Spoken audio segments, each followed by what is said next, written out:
I love this part of the show, Monica, and I love this guest that we have. He's a New York Knicks legend, four-time NBA All-Star, Latrell Sprewell. What's going on, Playboy? What's going on, Monica? What's going on, Kaz? What's up? Man, we living, bro. We living. And obviously, before the game, we kicked it at the courtside cam with Michelob. And we got to talk about these fans. The Garden was finally rocking again. 2,000 people. Sounded like 20,000 people. Would love to know your thoughts and just your memories of playing in front of this incredible crowd in New York City. Oh, man, some of the best memories I have as a basketball player is playing in the Garden. Just the energy that's in the building, how loud the fans get.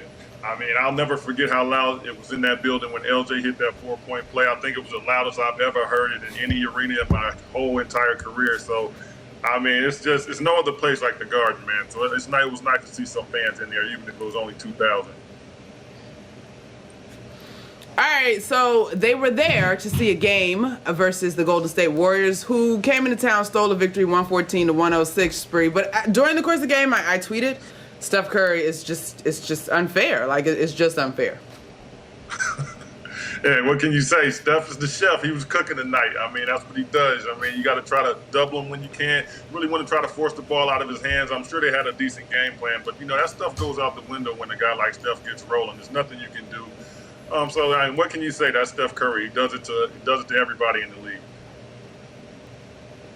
Latrell, from a four-time NBA All-Star to a first-time NBA All-Star, Julius Randle got his flowers today in a great way to welcome the fans back, being named an All-Star Eastern Conference Reserve for the first time in his career. What are your thoughts on Julius Randle's All-Star season thus far? Man, I'm just happy for him, and I'm happy for the fans as well. I mean, it's nice to see another Knicks player with an All-Star uniform on. It's been a while since we had an All-Star, so to have another guy in the league from the Knicks on the All-Star team is a big for the organization, and it's great for our fans, absolutely. What have you been most impressed with from Julius this season, though, Spree? Because, I mean, it seems like it's not just a system jump. It's also a jump in his personal game. Well, I think it's just his leadership more than anything, but the fact that he's just getting buckets, man, he seems like he's unstoppable. I mean, just give it to him, and he scores. He has a little mid-range jumper. He can back you down and score in the paint. He has a variety of different ways he can score, so it's just nice to see him develop offensively and improve to an all-star status. Now, Spree, the All-Star game is fun for so many reasons. You've been an All-Star 4 times in your career. You get to play with the greatest players on the entire planet. What are some of your favorite All-Star memories in your own career? Oh, well, man, I got two. One of them was my first All-Star game in Minnesota, and I just remember how nervous I was seeing Magic and some of the guys I looked up to my entire career. I'm like, wow, I'm in the locker room with these guys, and they're just joking and laughing, and I didn't know any of them, so I'm just like sitting there as quiet as a church mouse, and I'm not saying anything. They was like, so I was just super nervous, and the other memory I really have was in D.C. Adam was on the team too. We both made the All-Star that year, and we were getting killed at the half by the West, and guys came into the locker room just laughing and joking around like it was nothing. We were down 20 points, and I'm just like, yo, what's up? Like, we're the best in the East, man. We come here laughing and playing around. Like, just go out there and play. If y'all want to come around joking around and playing it, what are we here? What are we here for? Let's give the fans what they deserve. Next thing you know, coach changed up the lineup. Steph goes off, and next Allen Nye goes off, and we end up winning the game at the end. But it was a close game. We had Dikembe in at the center and played a bunch of guards. Coach Brown did, and we ended up getting the win after being down big at half. So I'll never forget that All-Star. But I had to let them know what was up, though. Begs the. Let them know, exactly. Clearly. You show Get them. them You let straight. them know. Get them straight. But Spree, that does beg the question.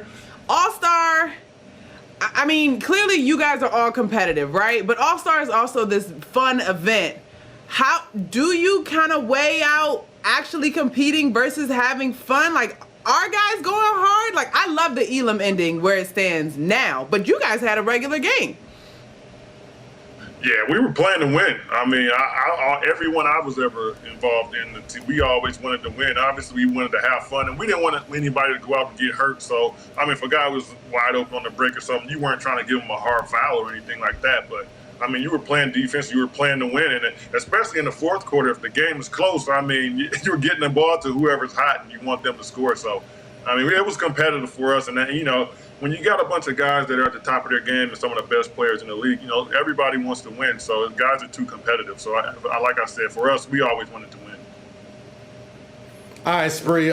Me, like many other NBA fans, we got the Shams alert about 4 hours ago for the NBA All-Star reserves. So I'm gonna read some of these East reserves, and I need you to tell me which ones were snubbed. All right, Eastern Conference, the aforementioned Julius Randle, James Harden, Jaylen Brown, Jason Tatum, Zach LaVine, Ben Simmons, and Nikola Vucevic. An impressive lineup. But Spree, I would love to know who you think should have made that team, or anybody. Do you think anybody deserved that snub? It's kind of hard to say, man. I think if I could point to anybody, I would say the kid in Atlanta. He probably should have made it, or maybe even Trey, kid from Milwaukee. So Trey or Middleton, maybe. Middleton's kind of having a down year, but usually he shows up. But the Bucks aren't playing as well, so. I think the guys that they picked, though, deserve it. It's always, every year, it's always one or two players that probably deserve to be on the All-Star and don't make it. I know I felt like I got snubbed a couple of years, and it's just extra motivation for you. So for the guys that didn't make it, I know the second half of the season, it's all about getting revenge. You want that little extra added motivation. So, it's just a reason for you to go out there the next half of the season and with a chip on your shoulder and go out there and show people why you deserve to be on the All-Star. I think Bradley Beal had that last year where he didn't make it, and he was upset about it. It came out second half of the season, and he just started putting in work. Yeah, but Brad asked the very astute question: what changed from last year, because he was still putting up crazy numbers. And the only argument I'm hearing in the West is that Sabonis was snubbed, not Trey or Middleton. We don't like twerking for free throws, Trey Young. That's not going to get you the All-Star game. All right, buddy. We got to go to the West. Here's the West. Kaz, give me the rundown on this. We got the Western Conference All-Star reserves: Anthony Davis, who's injured right now, Paul George, Rudy Gobert, Damian Lillard, Donovan Mitchell, Chris Paul, and Zion Williamson. What about the Western Conference? What do you think of that team right there, Spree? I mean, I like it personally. I mean, it's kind of hard to take one of those guys off. I mean, like I said, you're just picking apples and oranges at this point. I mean, it's always going to be somebody that doesn't, or that deserves to make it and doesn't. So, I mean, I like the teams. I think the guys that are on there, it's kind of hard to take them off. They all play hard, and they've had a good season, and they deserve to be on there. So I was happy with the picks myself personally. That's such the diplomatic answer, Spree. But you're right. You can't say somebody else deserves to be an All-Star without identifying whose spot. I mean, I feel you. Like, you can make a case for some other guys, but I mean, if you put those other guys on, then you take Zion off. It's like, well, some people are going to say, well, I think Zion should have been on it. So I mean, it's always, you're going to have that every year. It just comes with the territory.